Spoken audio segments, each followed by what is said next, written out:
Você acha que fazer redação é igual psicografia? Que você coloca a mão na testa e escreve e vai sair tudo de uma vez?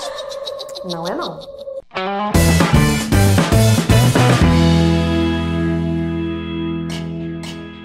Oi gente, eu sou a professora Helena Faria e hoje, na nossa aula de estrutura textual, a gente vai falar sobre o planejamento textual e por que é tão importante a gente se preocupar com isso antes de partir para a escrita do texto, tá?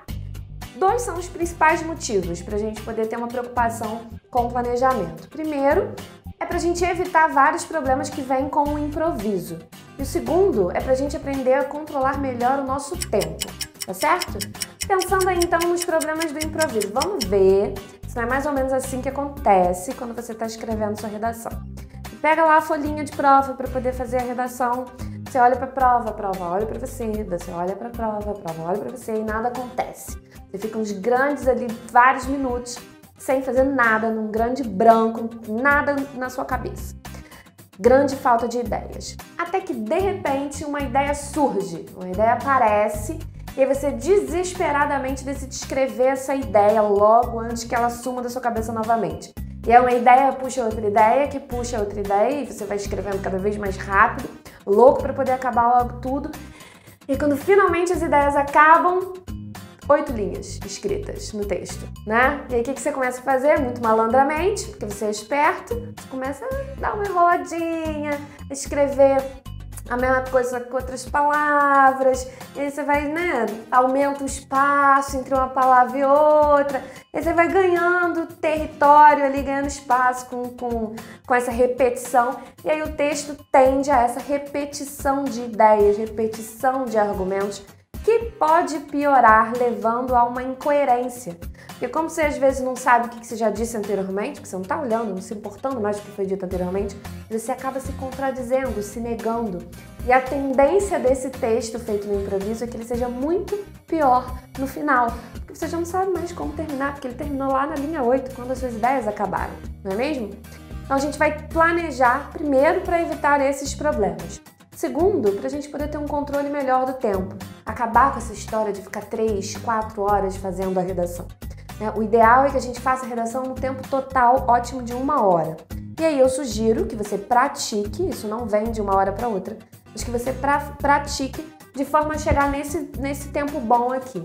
Planejamento durando 20 minutos, a gente vai falar sobre planejamento hoje, e a escrita efetiva do texto durando 40 minutos, entre você fazer o rascunho e passar a limpo, certo? Vamos então ver como é que é esse planejamento, quais etapas aqui a gente pode fazer? Então, as primeiras 2 etapas do planejamento consistem em, primeiro, interpretar o tema e depois criar ideias ali sobre esse tema, tá? Na interpretação do tema, antes de ler qualquer coisa, você vai ler a frase tema e vai olhar palavra por palavra, fazendo uma lista de sinônimos ou de definições sobre aquele tema. O objetivo aqui é criar concentração, é criar foco, ajustar o seu foco para olhar direitinho para qual assunto está sendo cobrado de você. Se o tema for uma pergunta, sugiro que você preste uma atenção especial na expressão de comando. Tem um porquê, você tem um de que maneira, você tem um como, isso não está ali à toa. Então, olhe com bastante atenção para essa expressão de comando, bem? A segunda etapa é a criação de ideias, que tem como primeiro passo a tempestade livre de ideias. Você vai anotar tudo o que você lembrar depois que interpretou o tema, tudo que ele te trouxer à memória.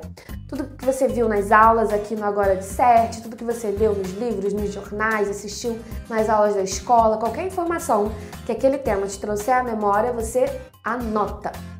E aí, dentro ainda da criação de ideias, como segundo passo, você vai para as leituras do texto da prova. A prova tem textos de apoio ali que devem ser usados, eles não estão ali à toa. Então a gente também vai, numa aula futura, falar um pouquinho mais sobre como usar os textos de apoio, mas agora, na criação de ideias, é o momento de você ler esses textos também ativamente, marcando, sublinhando, fazendo uma observação, tá bem?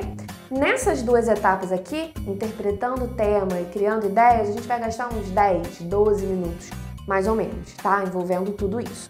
Em seguida, a gente vai para as outras 2 etapas. Primeiro, a seleção e a organização dessas ideias. Essa parte é fácil.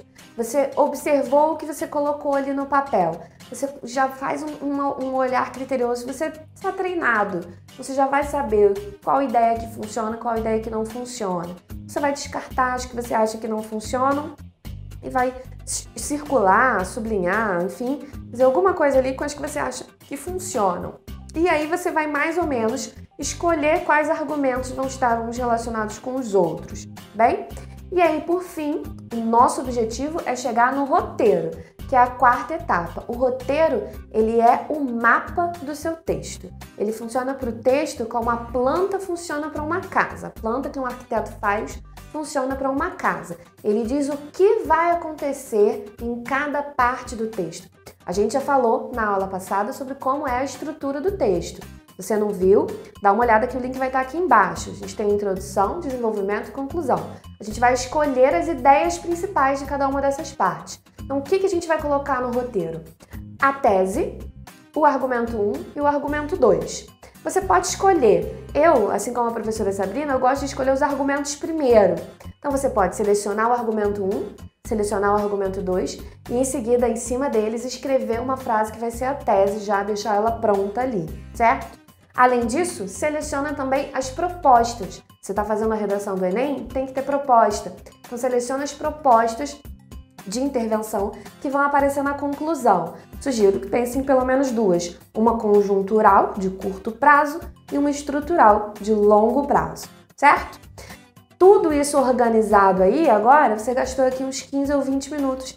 E agora é fácil, você não vai mais ter aqueles espaços em branco entre uma frase e outra enquanto você está escrevendo, tá? Você vai direto para a produção do texto, o texto vai sair de forma bastante mais rápida, beleza? Eu espero que você tenha gostado da aula de hoje, a gente se vê numa próxima. Esse foi o vídeo de hoje. E aí, você já viu lá no Instagram do Agora de Cert, @AgoraDeCert, a professora Sabrina e a professora Helena dançando funk? Não viu não? Nem vai ver, mas vai ver muita outra coisa lá. Então vai lá, @AgoraDeCert no Instagram. Te espero lá. Aquele abraço.